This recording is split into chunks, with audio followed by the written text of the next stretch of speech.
You know what makes certain individuals formidable? Not in an aggressive sense, but formidable to anyone who believes they can be insincere, disrespect their time, or underestimate them. It's the individuals who are truly at peace with solitude. If you've ever encountered someone like this, you understand precisely what I mean. They operate differently. Their actions are distinct. Their reactions are distinct. And most significantly, their departures are distinct. No advance notice, no spectacle, simply absent. Here's the reality that often goes unmentioned: individuals who are genuinely content alone are frequently misunderstood. Many perceive them as easy marks. The assumption is that because they are reserved, because they aren't constantly in a crowd, because they don't broadcast their life publicly, they must be isolated. They must be craving companionship.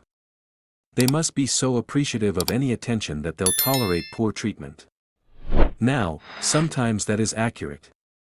Some people are alone due to loneliness, difficulty connecting, or a sincere desire to be seen. That is a separate circumstance altogether.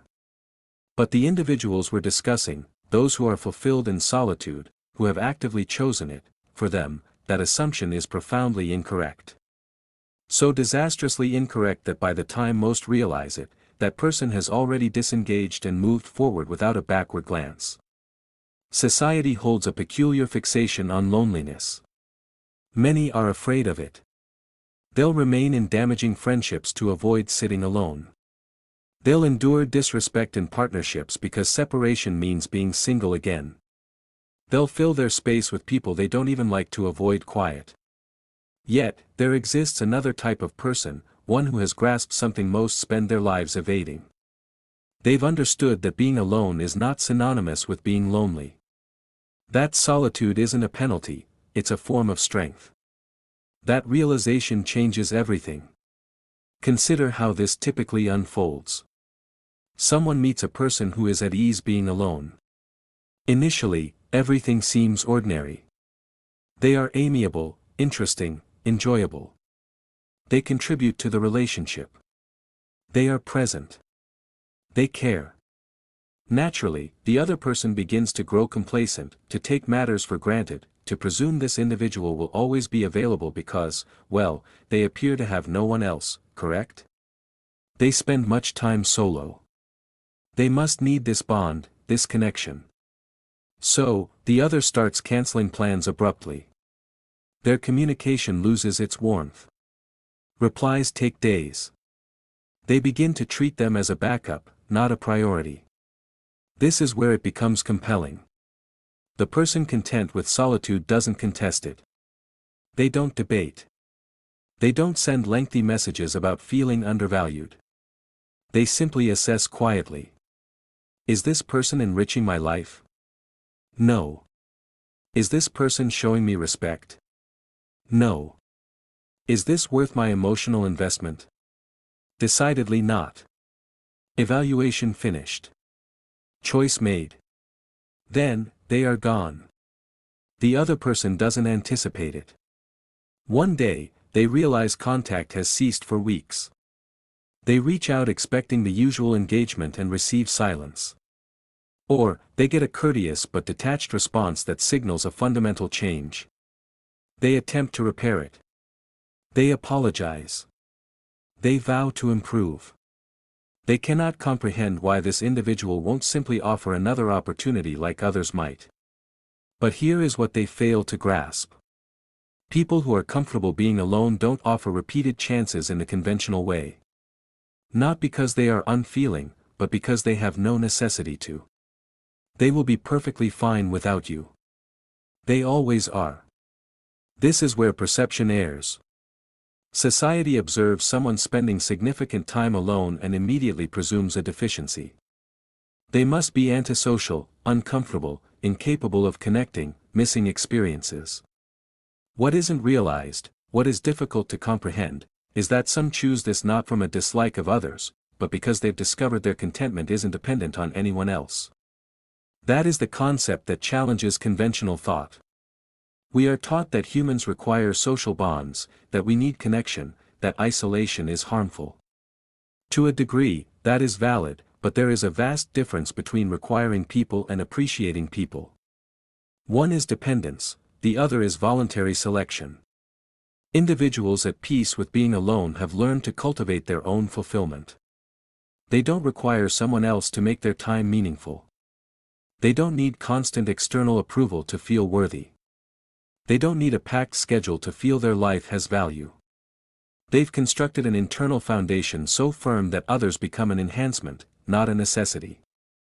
That can unsettle those who haven't reached that understanding, because it means they possess no leverage, no method to manipulate, no anxiety to exploit. This leads to the most significant aspect, often overlooked. When someone who is fulfilled alone chooses to share time with you, genuinely chooses you, not merely tolerates you from boredom or loneliness, it carries deep meaning. It means you've met a standard most aren't aware exists. Reflect on it. They don't need you. They are completely content independently. They have their own pursuits, interests, and sense of purpose. They aren't feeling sorry for themselves on a weekend evening. So, if they are creating space for you, it's because they authentically value what you contribute to their existence. Not potential future contributions, but who you are presently. That is uncommon. That is authentic. That is the type of connection many desire but rarely find, because they are often too preoccupied collecting people out of need to recognize genuine rapport when it appears. However, there is a crucial condition. The instant you take that for granted, the instant you begin treating them as if they are fortunate to receive your minimal effort, instead of recognizing your fortune in having them, the process of disengagement begins. They won't announce it. They won't initiate a solemn discussion about emotions. They will simply start withdrawing, gradually and quietly, until you one day realize they are no longer present in your life. What truly distinguishes these individuals? It isn't superiority or an enlightened state. It is self-respect. Authentic, non-negotiable self-respect. For many, self-respect has a cost. It can be purchased with attention, apologies, or promises. They'll endure disrespect if it makes them feel necessary. They'll accept poor treatment if the option is solitude. But for those content alone, their self-respect is not for sale. You cannot purchase it with kind words after mistreatment. You cannot bargain it away with excuses about busyness or stress. You cannot guilt them into lowering their standards. They know their value. They know what they offer. And they understand that being alone is infinitely preferable to being disrespected. That isn't arrogance. It isn't being difficult.